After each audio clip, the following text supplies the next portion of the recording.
Hi, welcome to the Rob and Bird podcast. I'm Rob. And I'm Bird. We're here to bring hope and motivation to those in the struggle. We're in it too. We cannot afford to give up. We're basically cheerleaders. The road to success will be hard, but we want you to know you're not alone. All right, well, let's get to it, Rob. What do we have diving into today's episode? All right, well, how about we talk about hardship? Yeah, yeah, I guess. Yeah, that's part of life, unfortunately. No endeavor is without struggle Yeah, or hardship. yeah, but yeah, it is a thing we all have to face. It's not easy, but it can help build character. That's what they say. But for me, it's more of a like it's a sucky moment in our lives, but it's the Yeah, time when we have to act. yeah. I mean, we were talking about it like just before hitting the record button. That I going over it in my head and like what sort of hardships were in my life and like I don't know why I didn't think about it immediately, but I grew up with attention deficit disorder and like I remember my mother telling me that when I was going through the first grade, my teacher thought I was education, Damn. but it was a different kind of special. Yeah, yeah. uh, I yeah, but That's hard. like it wasn't hard. It was just different. You get for me like you get pulled out of class because you don't learn the same way that everyone else does, and that's just how life was for me. Like it wasn't that I was taken out completely. I still for most of my time in school I spent in regular class with my fellow classmates. It's just that particular times you get pulled out and you do things outside of class with other people like you. But it's just something that, and I had to go through this program, I guess, through junior high school, and even in high school there was special attention, not special attention to me, but like there were looser restrictions. And I know for me, the objective was always don't let your attention deficit disorder be a deficit to you. It's just it's just that you learn different. So don't let it be a handicap. You have to it's something that you do have to overcome or embrace or something like that. And it was actually a inspiration. Like I don't know if you remember it, but that was the my thesis film was about my attention deficit disorder, specifically about medication. It made me wonder if your film was a part of that. And when you were talking about it, I do remember seeing how a kid was in the kitchen dining room table drawing and then struggling. But I was curious. But I thought I was wrong again. But as you mentioned it, I'm like, oh wow, yeah. Uh, I mean, it's funny you say that too, because like I know for me in school, I had a similar experience. I remember now, and it was called resource room, and That was yeah, it. that's what you had too. It's It was something like that. I don't remember, but I remember that it was from like first grade. It was like first grade or sometime after first grade, all the way up to eighth grade in junior high, and it was an odd feeling of quote unquote graduating from that because I like the resource room teachers. mm, It was very odd because I don't even I remember their faces. I remember their voices even, but I don't remember their names. It's kind of bad on actually, me, I you know, guess. I have the same But problem too. I know I know what you're saying though. Yeah. yeah, but it's just there was some it was some odd feeling of completion when it's like, yeah, this is your last day. you've done enough. You can get out of this, Yeah. and you can join the general population. You're smart enough to join the general population. It's like, man, I mean, like, yeah, I had a similar thing. And this is what's crazy.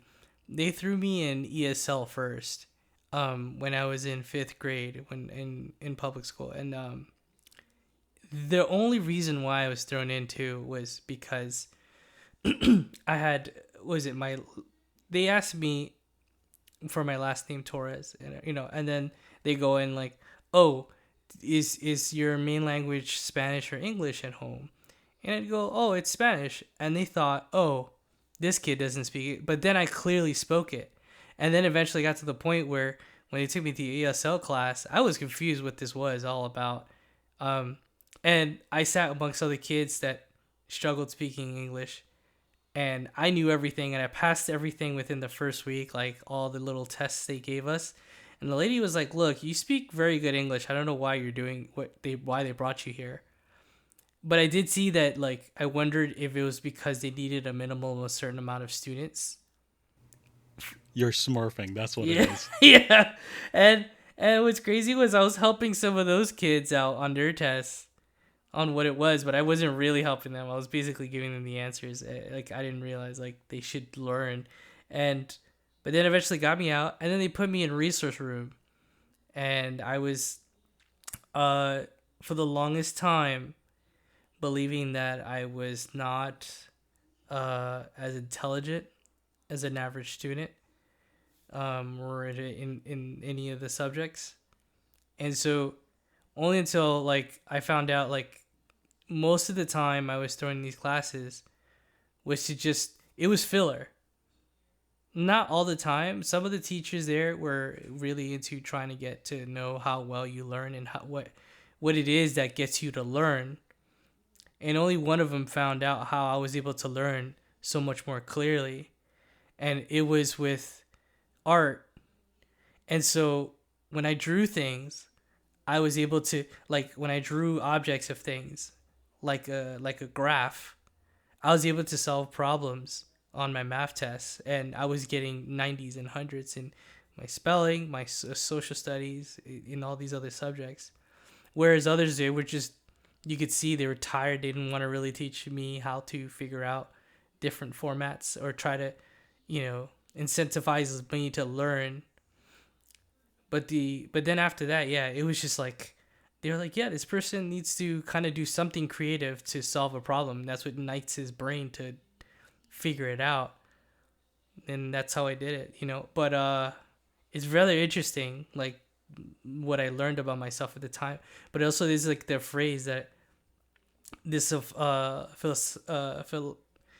philosopher, but he's a motivational speaker, Les Brown, saying like, because he was also mentioned that to be mentally, I forget the term, but it was just like he wasn't smart enough to be an average student, and he was put in the back class, and one of the teachers tell him to go answer a question on the board, and he says, no, I can't. They tell me I'm educably mentally retarded, and he says, look, I don't care what they say, you go over there. He's like, I can't, I'm not smart enough. And he said, look, don't let anybody's the things they say about you become your reality. Now come up here and do it so you could learn. And it changed his mind because he started to think more that, okay, they see this about me, I'm not capable or maybe as quick, but if I put in the work in, I'll gain the intelligence and or the information, you know. Wasn't it the same thing with Einstein? I think so. That's the thing. Like, hardship can be used as a source of inspiration. Like, it's like, think about any story or any piece of music or any artwork. Like, it usually stems from a place of darkness or despair or hardship or suffering or something. I mean, like, one of the classic examples that I think of is the Scream. You know, Wait, you said? like was it Van Gogh's Scream? Oh no, no that I don't, You haven't. no. You don't. Yeah, no, Okay. not familiar to that one. Sorry, there. Yeah.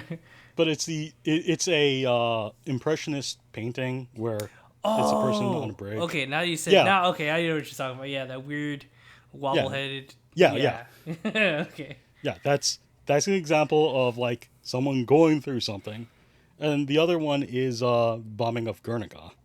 I'll grant that neither of these are particularly beautiful paintings, but they're not supposed to be.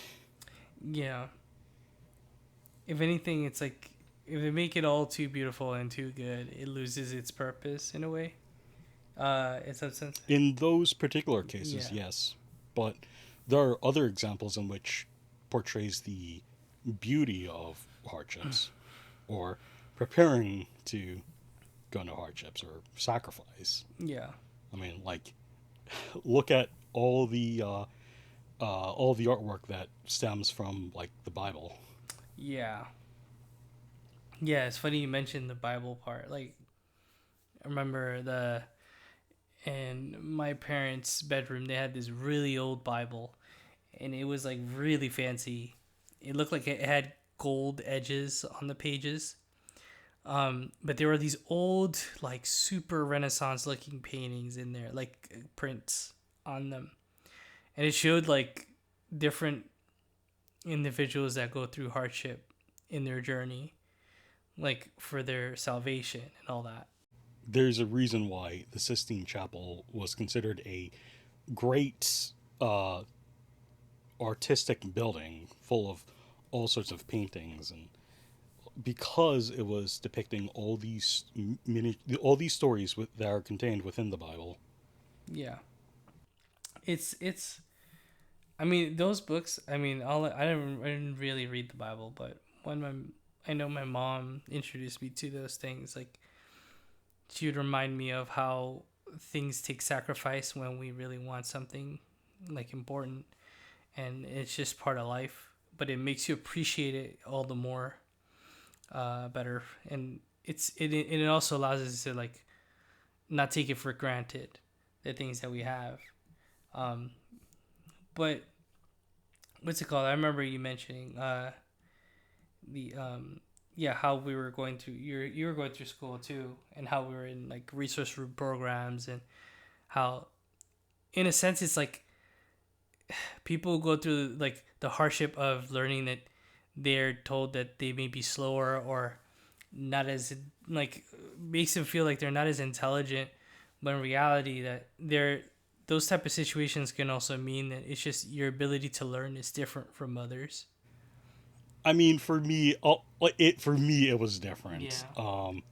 because for me, when like in the same attempt to figure out if I was special ed, like it was apparent. Like I didn't, I never saw the numbers, but I was told that I actually was above average intelligence.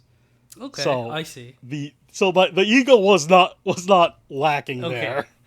It's just that I learned differently. Like what the explanation was, yeah, your wiring is just wrong. Like you still get to the end point. It's just it's a roundabout way, you Yeah, know. it's a different, not as the common as many do. I mean, for I know for me it was more of what's it called? They told me at first they thought like my IQ wasn't up there so high at first, and then but then they made me take these IQ tests, and I mean they didn't show me the score, but the one of the people that tested me, one of the teachers, and had an evaluation, she said, "No, you actually did very good. Like you're on a top number." And I was like, but she didn't want to tell me. She don't simply she's like because she wasn't allowed to, but she was telling me, and I did amazingly well compared to what they were supposed to expect because my previous numbers weren't so good. But with that said, it was more on the writing and memory, but then it was like other things I wanted to know about, but they didn't really open up as much. Um, I mean, even then, like we mentioned Einstein. Einstein didn't score very high on the IQ rating. yeah, it's crazy because it reminds me that also we do go through changes as we grow older, and we go through the public school system, um, where in for some they'll come off as, oh, there's not really much going on with this kid, to, oh, something's changed. This person's adapting and they're catching on to things quickly. And sometimes they're great in the beginning and then they just don't catch on as good later on, with information retention and that stuff. And so yeah, it's also factors of like food and what they're going through, stressors, etc. That can affect your ability to grow into the person you need to be, going into the real world. But yeah, and sometimes we put mental blocks, which does not help, and I've been there. Look at any movie about any movie that you watch. The main character is going to be going through something, right? Like Iron Man is has a ego the size of Everest, Oh so no. he has to climb over that and fall down the other side, Yeah, right? and the Hulk. But like, The Hulk has his thing. or, yeah, the Hulk as The well. anger issues. Um, yeah, but even but like let's even remove the fictitious stories like The Pursuit of Happiness. Yes. Guy, yeah, Yeah. that's a great example. Yeah. Guy wants something better in his life. Like people don't believe he can do it. He decides he's going to try anyway, and he some like through all these struggles, he finds a way, Yeah. right? He was persistent. Real life, like now this is now granted this is a romanticization of his struggle, Yeah. but the story still exists, right? Yeah. Then there was another movie. I forget what it's called, but it was starring Cuba Gooding Jr. As a Oh, is he? diver. Yes, I know what you're talking about. He plays a he actually achieves the highest ranking in the Navy. His character, who was his Master Chief, and he was, what is it? He had like well, I don't know. It's an old film. It doesn't matter if I say it. But he's like becomes an amputee, you know, and he was the only one of the only few people that did what he did, and he was challenged not just on like the physical level, but on the racial level in those days, because he didn't see himself as different. He knew who he was and what he wanted to be, and those that challenged him even harder made him go through all that hardship, but he became definitely stronger for it. Look at all the stories that we've had throughout our society. Not just even our modern society. Like Bert and I are both Americans. Like maybe you're from some other place like Spain or Indonesia or wherever. I don't know, but you come from somewhere, and every society has these stories about how that society was formed, right? Like Rome, the founding of Rome was based on Romulus and Remus, who like grew up from nothing and founded the city, right? Like I think of all of the things that we human beings in general have gone through over so many years, the good and the bad. It's like we walk with it hand in hand, of our nature. I mean, it's like yin and yang, right? Like there's good and there's evil, and there's good and bad. There's hardships and rewards. It's oh man, now it's making me think of like uh that line from Spider-Man, but the one with the Tobey Maguire, where Aunt May mentions to her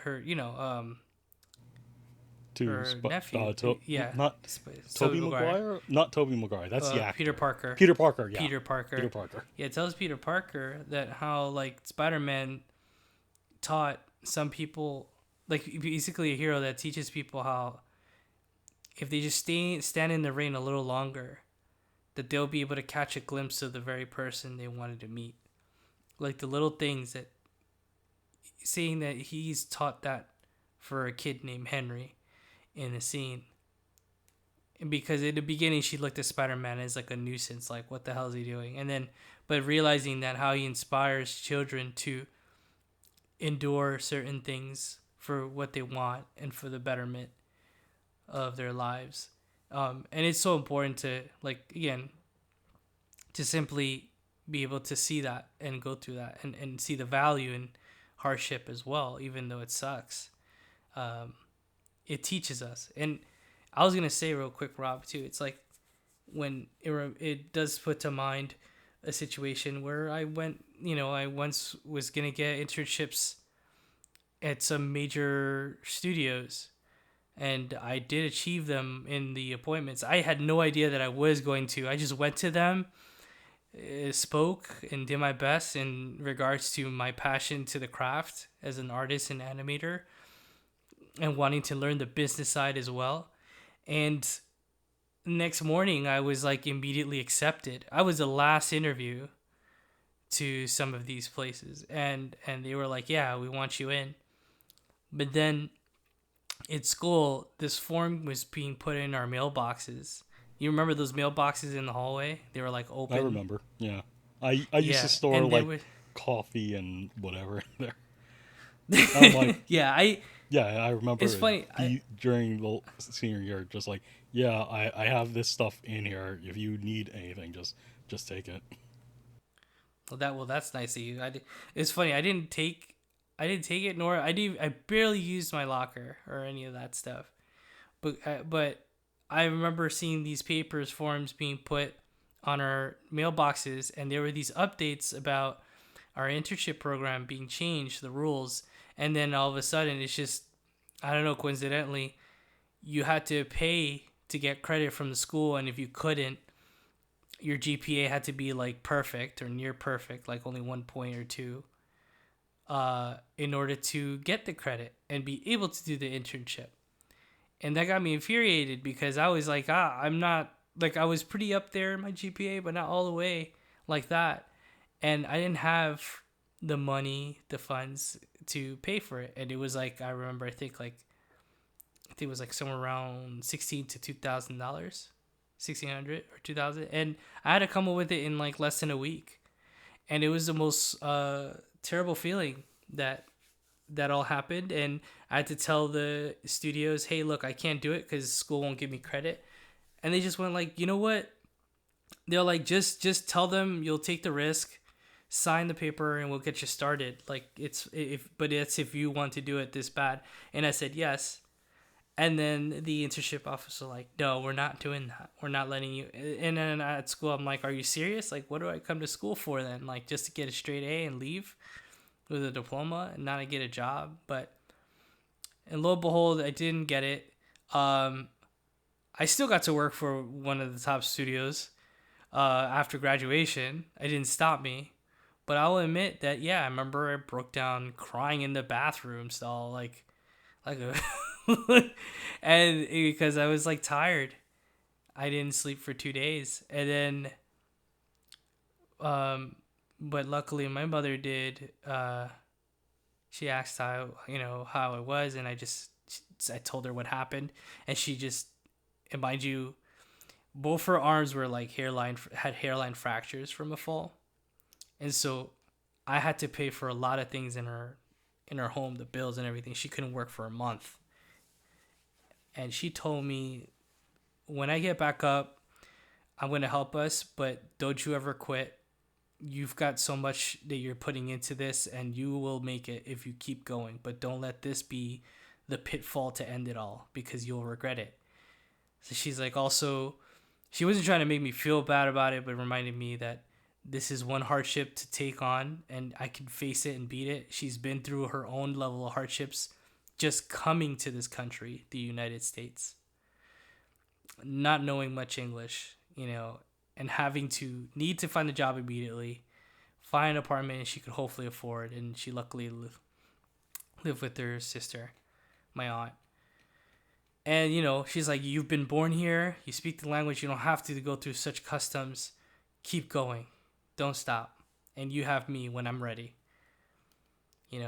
and I was thankful she talked to me in a kind manner too. And she just reminded me that that hardship is it sucks, but it's part of it, you know. And it taught me a lot about how cutthroat the business could be, the animation business. I think that hardship is gonna happen one way or the other. That's how I see it.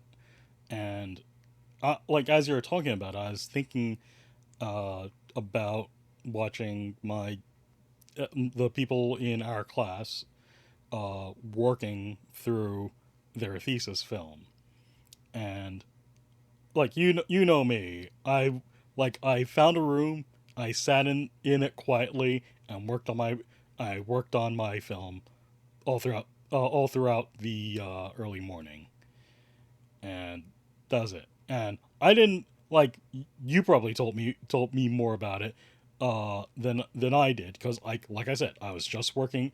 I just found a quiet room where no one was, and I and went to work. And apparently, other people did not have the same ideas. They wanted to hang out, and like how many people were in our class? Like 100 more. I guess I can't recall. I mean, with me, with you, I definitely saw you like on your own, But like and I no, like respected that. for But like with how me, I many? was It doesn't really matter how number. yeah, yeah. But like I apparently got was like the eighth person to hand in my film, and like I just buckled down and worked on it. Like I didn't even like I asked a few like actually I didn't I only asked one person. The other person came to me and like can I work on your thesis? I'm like sure. That's awesome. I mean, but that's good that you had that mentality at the time. Like and like for me, I had like I wasn't like again I wasn't the first to finish or the eighth or probably the 12th person to finish my film. I got it in That's still good. I I got it mean, in just in time, and I remember seeing so many students just stressed out to the core. yeah, that's exactly what I was gonna say. Because I remember I was like, it was sometime after I turned mine in. I was like, we were learning something else, like a program or something, and I was like, and I was just walking like I had already finished my film. I was walking around. I was watching someone working on the final film, and I asked like, "Do you need help?" And and the response was like basically get away. Yeah, I'm working here. It's like okay, like people were stressed out, and like I said, like the work's still gonna be there. You just you're not gonna escape it. yeah. So It's you that might as door well that you stays might there. as well choose the battleground. Yeah, I mean for me it was because like I had moments of like like I told you I had pockets of moments where I was getting taken out of the roster from my classes because I wasn't able to keep up with the payments and kind of was like because like I mentioned I had to step up and paying for a lot of things in our home and bills and but it's like and I remember telling a professor, he's like, "Hey, dude, everything's okay. I heard, I don't see you in the roster anymore." And he thought I dropped out, and I was like, "No, no, no." I was like, "It's just I haven't made the payment, and I'm trying to tell them that I've been trying to put in the effort to fulfill that." And he's like, "Okay, well, just be mindful, be careful. This is what's due. Come back when you're ready, and as soon as you can, so you can finish this." And so that kind of like made halts on my production for my my thesis. But I still, even when I didn't have, I knew at the time I didn't have the ability or capability to do anything about the money side. I just worked on my film from home. I just started doing the animation on paper, the rough stuff, and updating my thesis professor. Even when I wasn't supposed to allowed, like the security could have taken me out of the school if they found me. Like it was, and the only way that would happen is if I was in bad terms with the accounting office. Like if I was like, "Screw you guys, I'm not paying anymore," and then they'll purposely tell, like they'll purposely tell the security, like, "Yeah, watch out for this kid. Don't let him in the building ever again. Like he hasn't even made payments." But you kept at it, right? Of course, I mean it's how I finished my film, and it was barely done. I felt like it was honestly just stressly made. Like it was just not good, not my best work at the time. But I was very upset. You But know, it was like taking it one day at a time, right? Like just like yeah, I I'm gonna had work to. on this little bit and then this little bit, right? Yeah, like I had a goal, but at the same time, the goal had to get shifted based on the circumstances and the changes. Yeah, I'm wondering. Like, I think that that's the thing is that everyone sees this great dragon for which they have to conquer. Like, I need to create this great, amazing film that's gonna be spectacular, or I'm gonna have this knockout album, or like I'm gonna make the like an epic that like will stand the test of time. And I think that the problem is people see the final thing and they think they have to work that final thing instead of taking things slower, like finding compartmentalizing find small, well, maybe I'm not sure if compartmentalize is the right word, but sectioning off little bits that they can do. Like what was it, do you remember that what's that movie, the with the Superman Returns or something? um You talk about the Christopher Reeves films. Not Christopher Reeves, the Oh, newer one, mm. where with the Justice League, I think actually, Oh, okay. where like the like Flash is like I can't do it, like I can't, I'm not a superhero like you, I just run really fast and push people, right? Yeah, And what was the advice he was given, do you remember? I can't recall. Save one person, save one person, what do I do after? You'll know. So if you're trying to make a film, if you're trying to write a book, or make a song, like start with something small. You don't have to. You're not going to do it in a day. So focus on little things. If you're trying to make a film, just draw a single picture, draw a single defining picture, right? That that if I can summarize this entire film into one shot, into one image, what would it be? I'm not going to record this song, but let me write down the idea. Maybe I can write one a single stanza, or I don't know music, but uh like a single chord or something, like a line, right? Or if you're writing something, write fan fiction. Or if you want to make a garden, plant a single seed. There's so many things, like start small and work your way to bigger steps. Yeah, I agree. It's kind of like it's also like I would. It makes me think of like when we're working on a scene before animating it. If you're not comfortable with your ability to get the end result that you want in mind, draw a thumbnail of it and then do a final clean up, like one frame, like cleaned up, colored with whatever filter effects you add onto it, and see how it comes off. If you achieve what you're looking for on that one frame, then go into it and animate it. But if you just go animating it cold, like, and you're like, oh, I'm gonna see, yeah, you hope you have it in your head, but it's just, and you reach the end point and you're like, you know what, it does not look like how I wanted it. You just, and it happens. I've done that. Um, but it's important to, yeah, start small, one thing at a time, to getting the final goal. I do agree to that. But what's it called with? But I'll say this: it's like, yeah, when it comes to, I can conclude that with hardship, the stuff that I would say on my end is just, if I had not gone through, if I like the things I went through, like I mentioned earlier about the internship, issue. If I just gave up and said screw this, yeah, it'd be all in vain. Like it's done. Like I'd be like, damn, I killed that not killed it, but just prolonged the opportunity from not happening.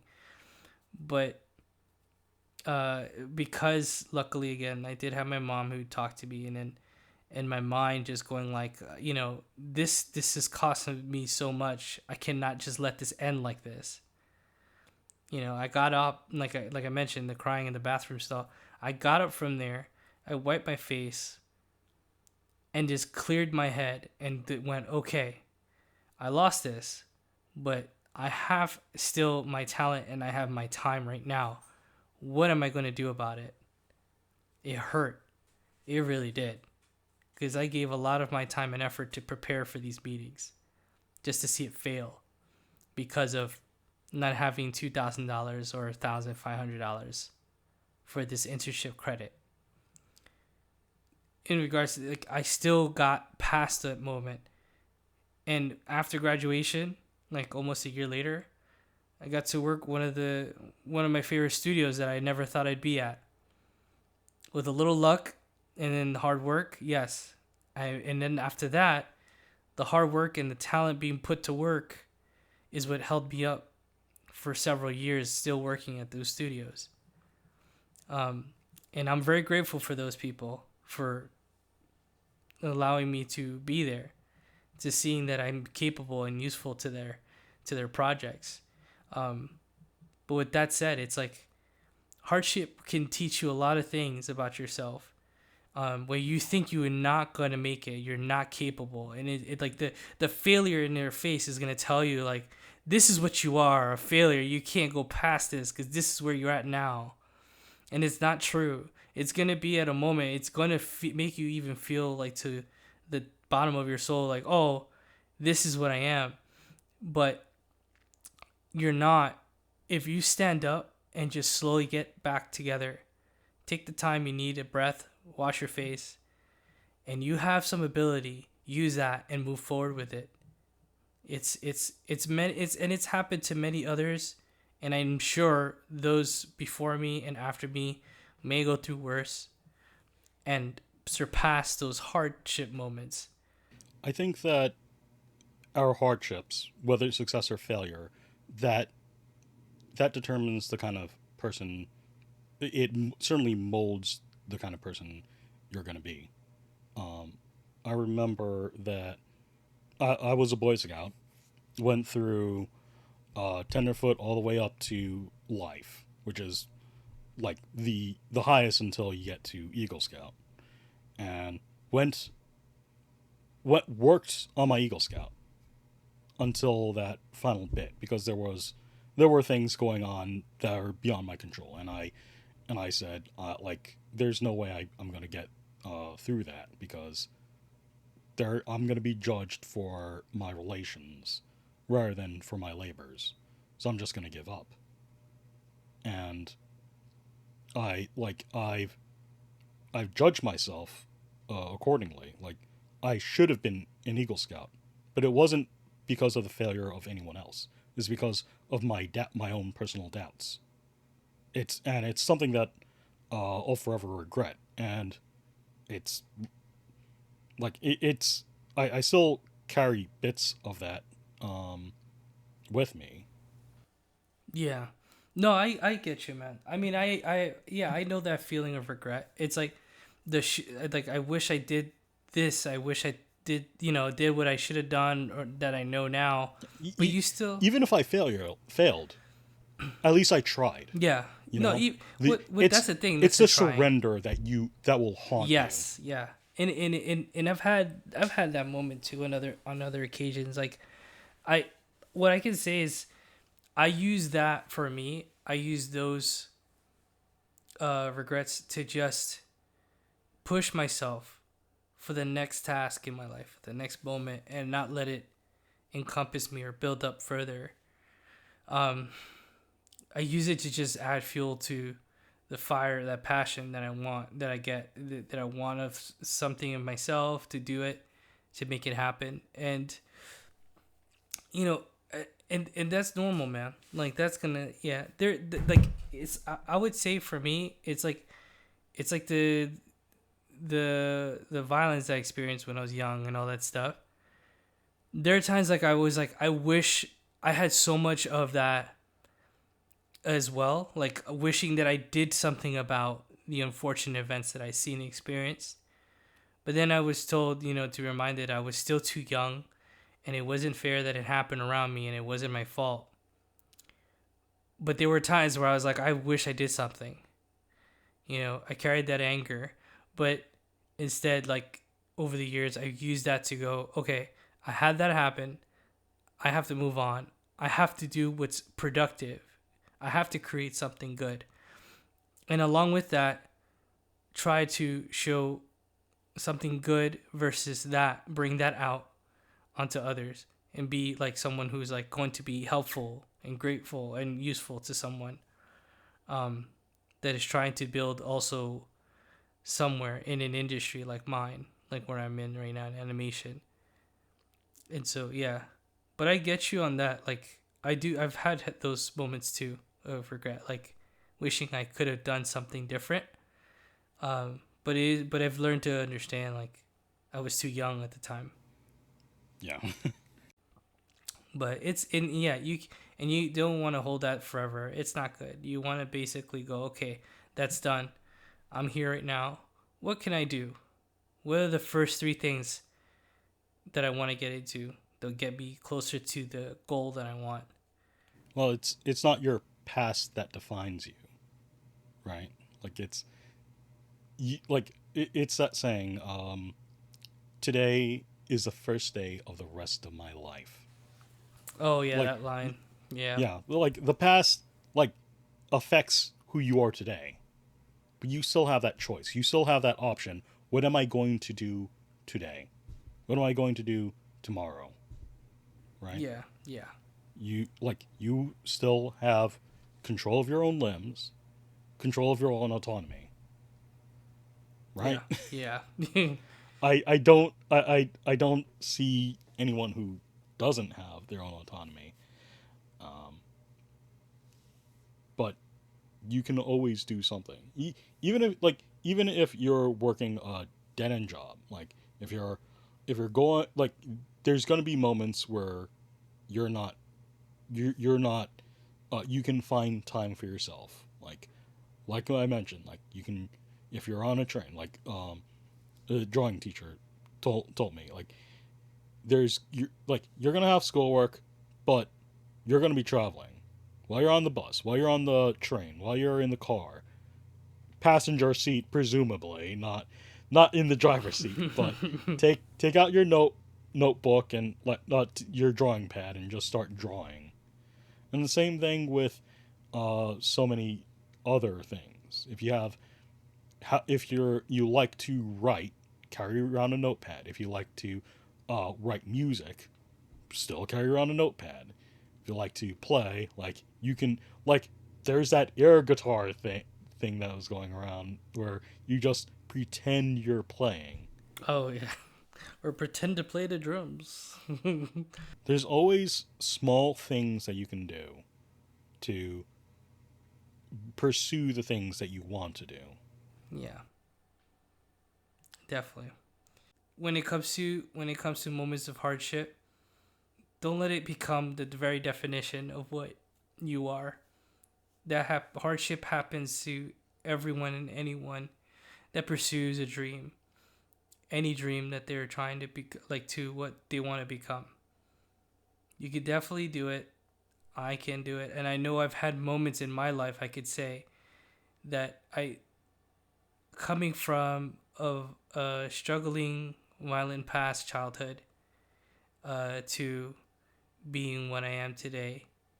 I can say I'm pretty proud of what I am, even with the regrets on the side. It's all part of the journey. The man who climbed Everest, named Edmund Hillary, once said, "It is not the mountain we conquer, but ourselves." Hey there, just want to quickly say thank you so much for listening to our episode. It means a lot to hear from you guys, so we'd really like to know if what we're putting out here is helpful in any way. And if you have questions or even points to bring out, please let us know. Again, thank you so much for listening, guys. Please, if you're into it, like, share, and subscribe our stuff. We really appreciate it if you got the time. And all the best. Thank you. And please, check out Bird's content on his channel. Link will be down below. Take care. Have a good day. Goodbye.